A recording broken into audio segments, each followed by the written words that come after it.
I'm sitting here today with novalis author and socius to the Provincial of the English Canada Province Jesuits, Father John McCarthy.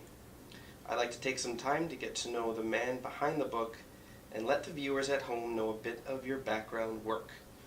Some people may not know this, but you study science as well as religion. Yes, Matthew, before I entered the Jesuits, I entered the Jesuits in 1983, so I did my bachelor's in forestry, in forest biology, and I did my master's in forest soils, soil chemistry. So I've been enamored by nature all my life, so it was just obvious to me what I would do, that I would simply study forests. And I never thought of any career or job, or I just knew that I love forests and wild lands and nature so much that I simply wanted to study them. And I always had a dream of being a researcher. I always wanted to be a forest researcher. I was very much of a geek when I was a kid. A science geek. I was in the Scholastic Book Club and built models of the Apollo rockets and various things, and collected insects and butterflies and rocks, and so. And I was out in the world of nature all the time. So it was just it was home to me. And so it was quite obvious and simple that I would go ahead and study ecology and science and biology. So. Very nice. Taking that all into consideration, I have to ask the question, what do you see when you look into nature? Well, I think for me, nature is always, there's something about the natural world that has given me a deep sense of peace and joy and contentment.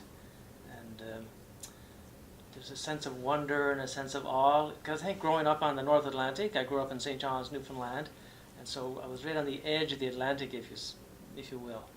And so the forests and the fog and the wind and the rain and the ocean, it was kind of it was my womb, my second womb in some sense. And I was just quite taken by it.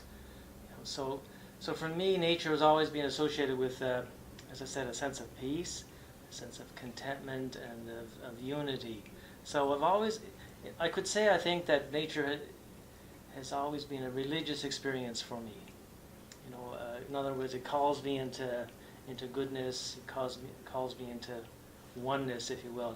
But just a sense of rootedness. Very organic, and I'm just at peace. I'm very much at home there. So to study nature then was just an obvious thing. I didn't even think twice about it, what I would do. So I think it's always been a window for me into the divine, a window into the goodness and the beauty of God, and then studying theology years later, I was able to give words to those initial feelings. I couldn't, of course, when I was a child, but then you start studying the incarnation, God becoming human, the Word made flesh, the Trinity, on and on and on.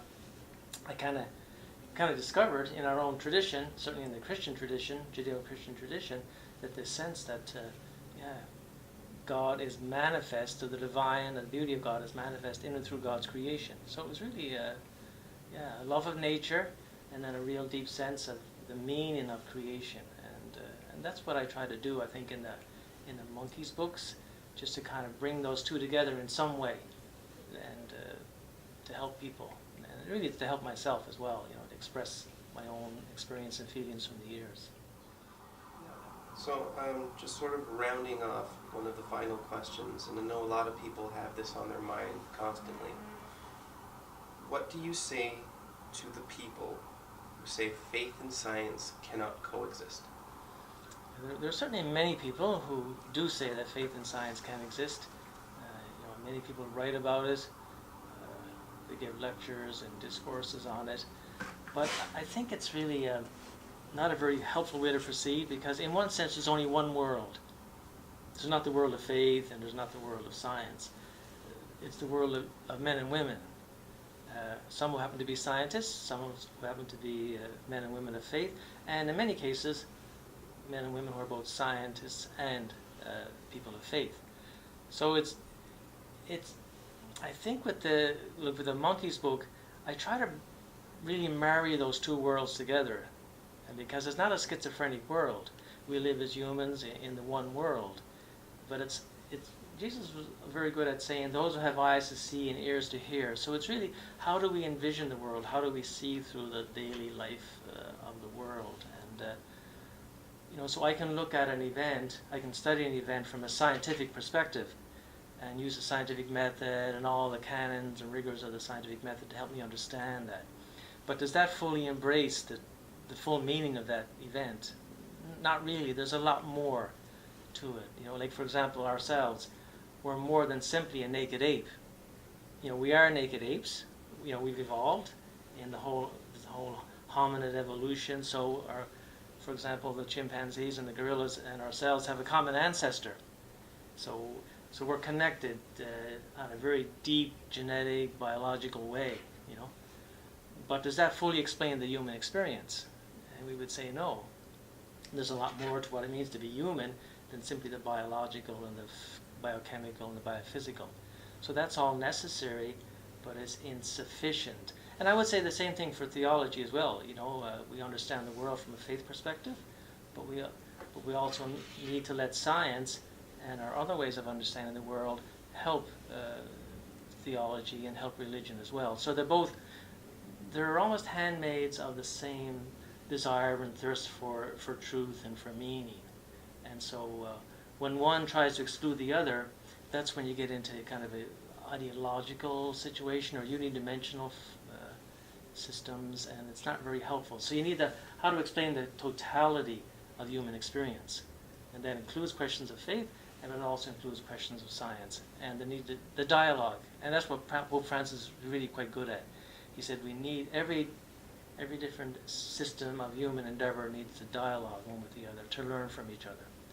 So rather than build walls and say science is here and faith is there, what about, no, let's have the dialogue and see what happens, because there's a lot of in between.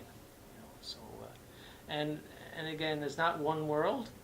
It is only one world. So it's, but we have different ways of understanding it and looking at it. So how to go deep? I think that's what I tried with monkeys, the Monkey 2 book. And the monkeys go to heaven. You have an experience, or you see certain things, you experience certain things. On one level, there's great meaning, but how to go even deeper, And for example, I use a funny example I got from an author. Someone says, "Why is that fire burning in your backyard?" Just say it's a campfire.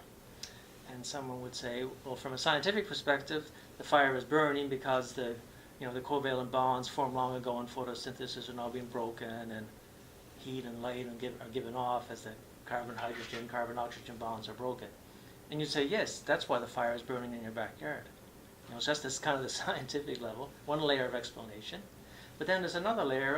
A person could say, the fire is burning in my backyard because my family and I, we want to cook marshmallows and wieners for this evening. So that's why the fire is burning in my backyard.